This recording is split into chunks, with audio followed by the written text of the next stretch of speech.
أعوذ بالله من الشيطان الرجيم. بسم الله الرحمن الرحيم.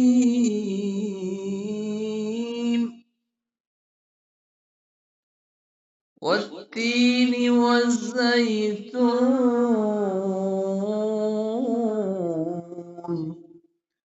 وطور سينين وهذا البلد الأمين.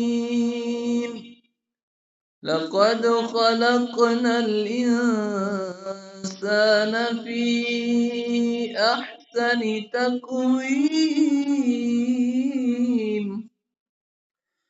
ثم رددناه أسفل سافلين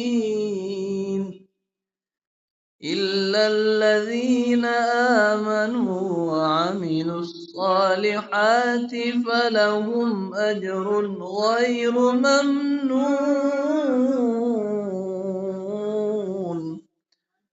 فما يكذبك بعد بالدين؟ أليس الله بأحكم الحاكمين؟